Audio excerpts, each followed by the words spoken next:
So I live in America now, in Dallas, Texas, but my first visit to the US was over 20 years ago as a student.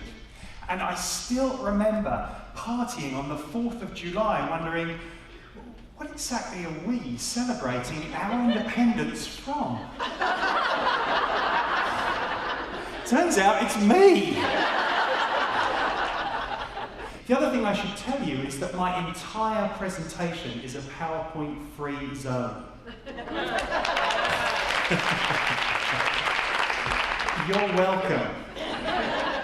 Instead, I illustrate my ideas using interactive demonstrations, and so throughout my speech, I'm going to be on the lookout for volunteers to bring up on stage to help me. Yeah, suddenly PowerPoint doesn't seem like such a bad idea. So everyone, please stand up. Don't worry, this isn't one of those awful let's all hug team building moments. I wouldn't do that to you. Copy me exactly. That's pretty good. Give me a thumbs up. That would be thumbs, not middle fingers. Now give me a thumbs down. Keeping your thumbs down, cross your arms and interlock your fingers. Nicely done. Now squeeze. No one's ever done it that well before. When I say go, follow my lead. 3, 2, 1, go. Take a seat. Incidentally, I saw 1 or 2 of you do this. Here's my point. We don't see everything that's really going on. Sometimes we need a wake-up call. This program is your wake-up call. As leaders, every initiative you implement comes packaged with problems to solve, decisions to make, and inevitable frustrations.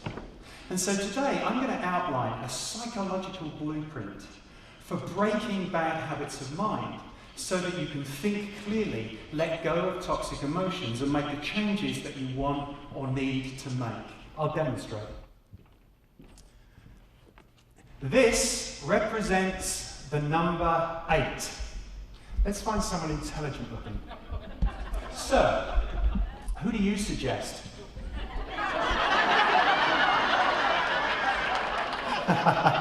Here's a clue. If you're familiar with Roman numerals, this is completely different. While you remain focused on the tongue depressors, no amount of logic will ever solve the problem. I showed this to a group of mathematicians. When I explained it, boy, were they pissed. Which is funny. But let's be honest, isn't that exactly how we tackle our real-life problems? Right? We apply logic to our initial point of view, and then try and think our way to a solution. Unfortunately, solving a problem is really tough if you just stare at it from the same angle, hoping to see a previously invisible solution. Simply staring longer and harder at the invisible won't make it visible. I'm wrapping Catherine's money so I can't get at it. See, can't even reach. Some of these jokes I do just for me. Don't worry, Catherine, this is the funny bit. I know, a room full of healthcare folks thinking, a physician burning through $100 frivolously. Big surprise.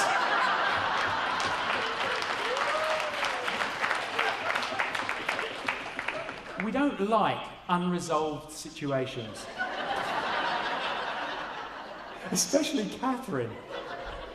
And so in order to achieve closure, we make stuff up. Unfortunately, the stuff we make up tends to be negative.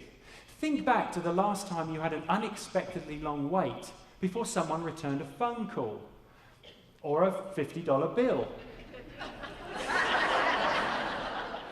In what direction did your interpretation of that delay naturally tend to go, positive or negative?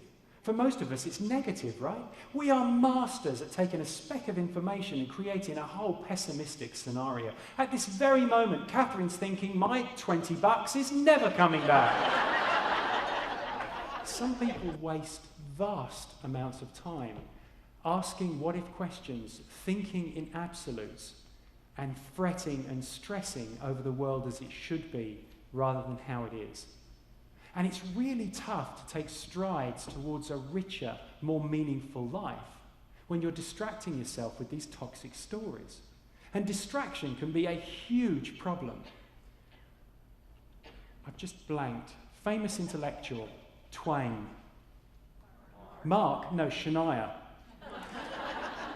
Distraction can be a huge problem. Just ask Shania Twain, who once said, "I don't want my body to be a distraction from my talent or my brain."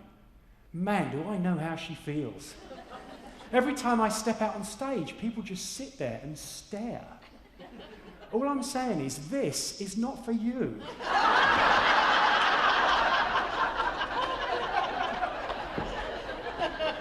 Notice that? I'm making up a blank story and using it to upset myself. To fill in the blank, just look for those characteristic questions, words, and phrases. Are you asking what-if questions? Are you thinking in absolutes, using words like always, never, completely, totally? Or are you telling demanding stories? I should, you must, it's got to, has to, needs to, ought to. See, when you recognize and label your stories in this way, you remind yourself that they are nothing more than a collection of words. You don't need to suppress them. You don't need to argue with them. Instead, you can let them go. The stunt we're about to attempt is actually an old favourite of Albert Einstein's. He doesn't have too many new favourites. It's said that Einstein could memorise a thoroughly shuffled deck of cards in about 45 seconds. I'm going to divide the deck in two and attempt to memorise the cards in each half. Ace of spades, 2 of spades, 3 of spades, 4 of spades, 5 of spades, 6 of spades, 7 of spades, 8 of spades, 9 of spades, 10 of spades, Jack of spades, Queen of spades, King of spades!